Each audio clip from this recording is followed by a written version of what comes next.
Perkenalkan, nama saya Rizka Setio Hidayah, NIM T 2019-12-11 dari kelas PAI A5.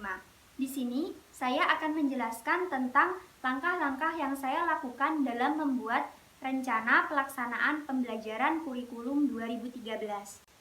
Langkah-langkah yang saya lakukan yang pertama yaitu menuliskan identitas RPP. Identitas RPP diantaranya yang pertama yaitu satuan pendidikan. Satuan pendidikan yaitu SD, SMP, atau SMA. Karena di sini saya mendapat materi tentang SMA, maka saya menuliskannya SMA Al-Hikmah. Yang kedua yaitu mata pelajaran. Mata pelajaran ditulis sesuai dengan mata pelajaran yang akan dibuat RPP. Contohnya, pendidikan agama Islam dan budi pekerti. Selanjutnya yaitu kelas atau semester. Kelas atau semester ditulis sesuai dengan materi yang akan dijelaskan, yaitu di kelas berapa dan di semester berapa. Contohnya kelas 10 atau semester ganjil. Materi pokok. Materi pokok ditulis sesuai dengan materi yang akan dibuat RPP. Contohnya berpakaian secara Islami. Selanjutnya yaitu alokasi waktu. Alokasi waktu di sini saya tulis yaitu 3 kali 3 JP karena menyesuaikan dengan prosem yang sudah saya buat. Selanjutnya yaitu tahun ajaran. Tahun ajarannya yaitu 2020 dan 2021. Yang kedua yaitu menuliskan kompetensi inti. Kompetensi inti di sini saya kutip dari Permendikbud nomor 37 tahun 2018 tentang KIKD yaitu halaman 337 atau bisa juga mendapatkan dari buku guru. KI 1 yang pertama menghayati dan mengamalkan ajaran agama yang dianutnya.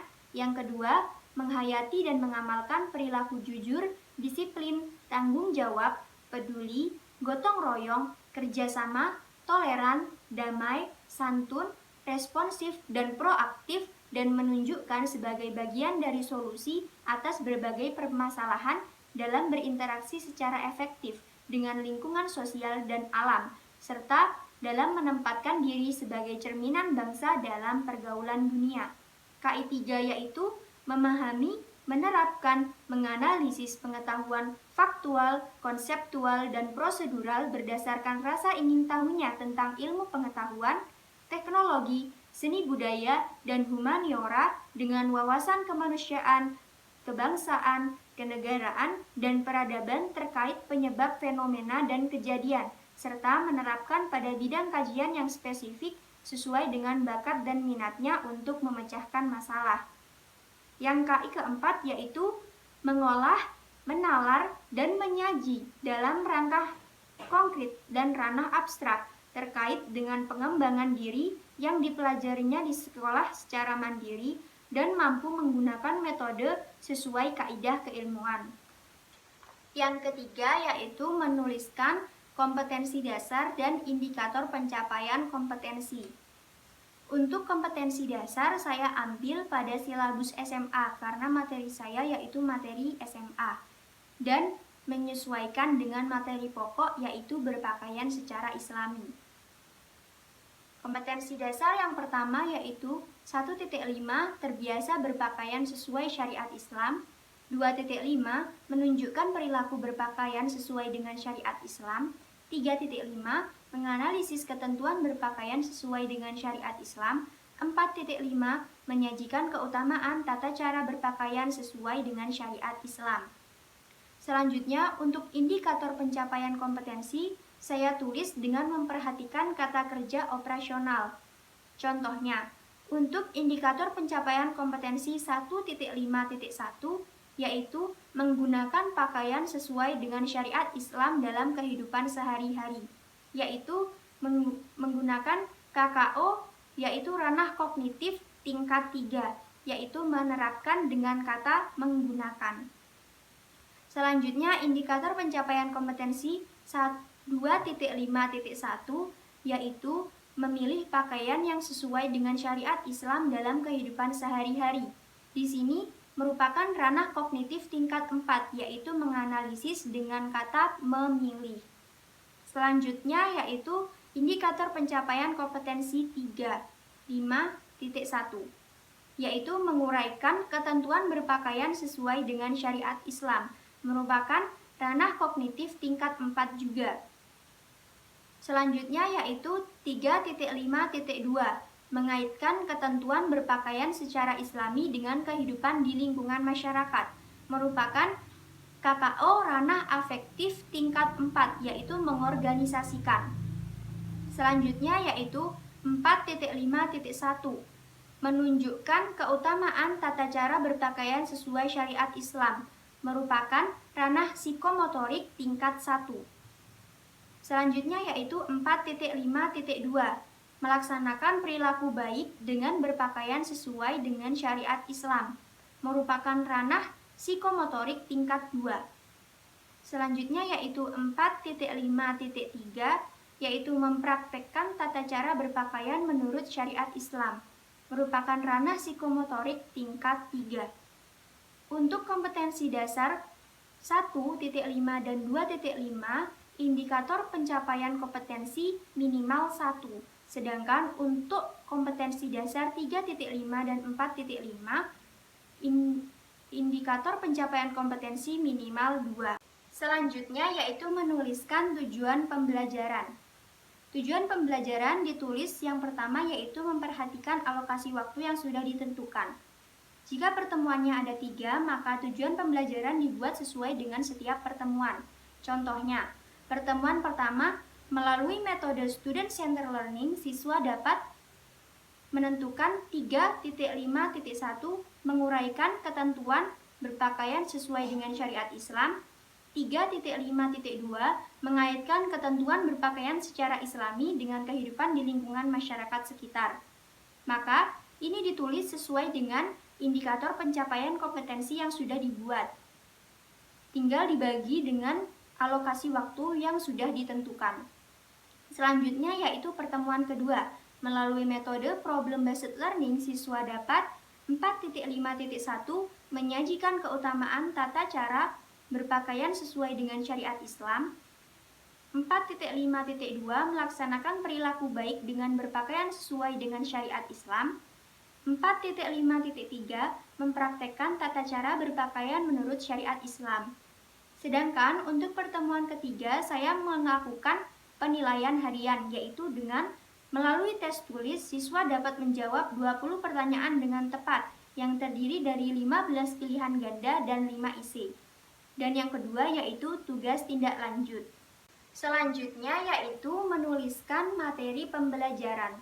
Materi pembelajaran diambil dari hasil analisis dari indikator pencapaian kompetensi dan hasil analisis dari buku guru dan buku siswa. Perlu diketahui, hal yang dipertimbangkan dalam menulis materi pembelajaran adalah harus adanya pengetahuan faktual, konseptual, prosedural, dan metakognitif. Langkah selanjutnya yaitu menuliskan metode pembelajaran. Di antaranya yaitu pendekatan. Pendekatan yang saya gunakan yaitu pendekatan kontekstual karena pembelajaran berpusat pada siswa. Selanjutnya yaitu metode. Metode yang saya gunakan adalah Student Center Learning dan Problem Based Learning. Mengapa saya memilih metode ini? Karena untuk siswa kelas 10, siswa harus sudah belajar untuk memecahkan masalahnya sendiri dan bisa aktif dalam pembelajaran. Selanjutnya yaitu teknik. Teknik yang saya gunakan yaitu diskusi dan problem solving. Karena dengan teknik diskusi dan problem solving, siswa dapat mengasah dirinya untuk lebih aktif dan berpartisipasi dalam proses diskusi, melatih percaya diri, dan belajar memecahkan permasalahan yang ada dalam sekitar kehidupannya. Selanjutnya yaitu memilih media pembelajaran. Memilih media pembelajaran yaitu media yang saya gunakan yang pertama audio visual yang bergerak. Contohnya yaitu berupa video tentang berpakaian sesuai dengan syariat Islam. Yang kedua media cetak berupa buku. Yang ketiga yaitu media visual diam berupa gambar tentang beberapa pakaian Islam zaman sekarang. Mengapa saya memilih media pembelajaran tersebut? Karena yang pertama untuk memacu siswa agar tertarik dengan pembelajaran. Yang kedua agar siswa lebih aktif dalam membaca. Dan yang ketiga mengasah siswa untuk menentukan atau mencari solusi dari gambar-gambar yang sudah tersedia. Selanjutnya yaitu menuliskan Sumber belajar. Sumber belajar yang pertama yaitu buku PAI dan Budi Pekerti kelas 10 revisi 2017. Yang kedua yaitu lingkungan sekolah dan masyarakat. Yang ketiga internet. Dan yang keempat buku yang relevan lainnya. Cara saya dalam menentukan sumber belajar adalah dengan menentukan buku pedoman bagi guru dan siswa yang akan digunakan, serta menganalisis kesesuaian antara kompetensi dasar, indikator pencapaian kompetensi, dan tujuan pembelajaran, serta dalam langkah pembelajaran yang akan saya buat. Untuk kegiatan pendahuluan, hal-hal yang perlu diperhatikan yang pertama yaitu memulai dengan salam dan doa. Guru harus memulai pembelajaran dengan berdoa terlebih dahulu. Yang kedua, membacakan tujuan pembelajaran. Dan yang ketiga yaitu memberikan apersepsi terhadap siswa, baik itu motivasi atau menyapa siswa dan menjelaskan sedikit tentang materi yang akan dijelaskan pada hari itu. Selanjutnya yaitu hal-hal yang perlu diperhatikan dalam kegiatan inti. Yang pertama yaitu adanya 5M, yaitu mengamati, menanya, menalar, mengasosiasi, dan mengkomunikasikan. Yang kedua yaitu ketepatan dalam membagi alokasi waktu dalam 5M tersebut. Dan yang terakhir yaitu kesesuaian dengan kompetensi dasar dan indikator pencapaian kompetensi yang harus dilaksanakan dalam proses pembelajaran atau langkah-langkah pembelajaran. Yang terakhir yang perlu diperhatikan dalam langkah-langkah pembelajaran yaitu pada saat penutup. Hal-hal yang perlu diperhatikan saat penutup yaitu yang pertama, guru harus memberikan penguatan materi dari hasil diskusi atau proses pembelajaran. Yang kedua, memberi informasi lanjutan tentang pertemuan pada berikutnya. Dan yang terakhir, menutup dengan doa dan salam. Selanjutnya yang terakhir yaitu tentang penilaian. Penilaian yang saya lakukan di sini terdiri dari penilaian sikap. Penilaian sikap terdiri dari penilaian diri dan penilaian observasi.